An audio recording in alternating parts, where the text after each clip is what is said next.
Hi, this is Brother Barnes. Let's edit a video to change the thumbnail that people see when they look at the video before clicking upon it.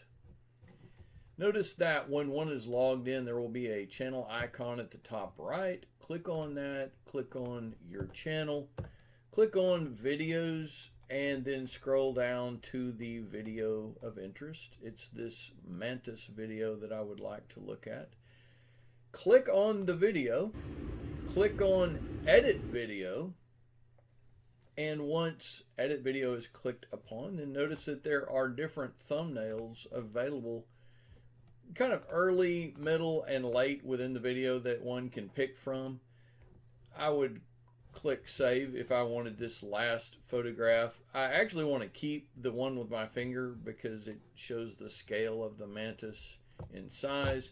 Also notice that it's possible to upload a custom thumbnail.